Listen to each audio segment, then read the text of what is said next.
All right, how's everybody doing? This is the Comic Samurai. I want to welcome you to my next video, and tonight we're going to be doing a Friday Comic Challenge response video. Now, these are all put out by Comic Collector Geek, and tonight's theme is homage covers. So let's go ahead and jump right in. First up, we got this Amazing Spider-Man number 592, and this has got a cover that paid homage to all of the Salvador Dali classic paintings with the melting clocks. And when I saw this one, I just fell in love with it. All right, next up, we got this Spider-Man number 13, and it pays homage to Spider-Man number 1, of course. And when I heard about this challenge, this is the first comic I thought of. I mean, almost no other comic book cover has been spoofed and paid homage to more than this one. And I love how that black costume contrasts that red one. Won't be the last time either. All right, let's go ahead and move it on. Next up, we got Superman number 199 and The Adventures of Superman number 463. And both of these sport great covers featuring Superman versus the Flash. Now, the older one is the Barry Allen version of the Flash, and that Adventures of Superman is the first time that Wally West and Superman race, and I really like both of these comic books. All right, next up, we got Marvel Zombies number 3 and Daredevil number 179, and I just love it when they put a horror spin on an homage cover, and they did a great job on this one. I think the artist's name is Sudiem, and he did a series of these. He was real hot there for a while, but I like how the eyeballs are hanging down. It's just a gory cover. I like that one. All right, next up, we got The Amazing Spider-Man number 294 and number 3, and both of these spoof that, one of them spoofs that Kraven's Last Hunt, and that was one of my favorite storylines. And to see Spider-Ham paying homage to that is just really something to see. I really dig that one. All right, next up, we got Thor number 365 and 366. And what I like about this one is that they spoofed it or paid homage to it for a certain reason. The story continues, and Thor is actually turned into a frog in this one. It's not just making fun of the cover, but it actually has something to do with the story, and it's a great story, too. I really think these two are some great comic books. All right, next up, we got Excalibur number 1 and Excalibur number 51. And I love how Alan Davis just revisited his original piece and put a little bit of a twist on it, and it's one of my favorite runs. I really like that Excalibur series. All right, next up, we got Green Lantern number 49 and Green Lantern number 23.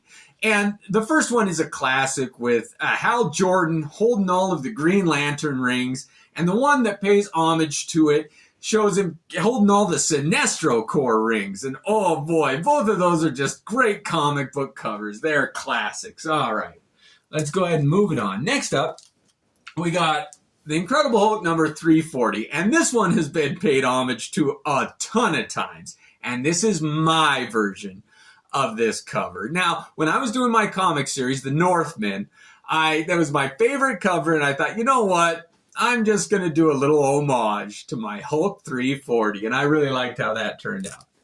All right, next up, we got, of course, Batman the Killing Joke and Fashion Beast number 4. And both of these are just great. It's something weird about looking into a camera when they're taking your picture. I love how the Joker's got a 35mm camera, and the girl on the cover of the Fashion Beast has a Polaroid camera. Just a great juxtaposition of those two covers.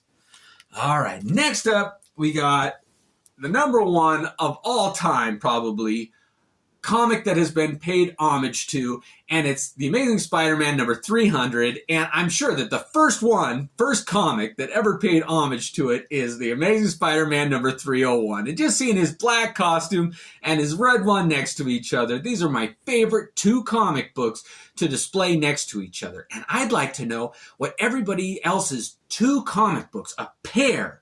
This is my favorite pair of covers of all time. And I'd like to know what your two favorite covers are that display so good next to each other.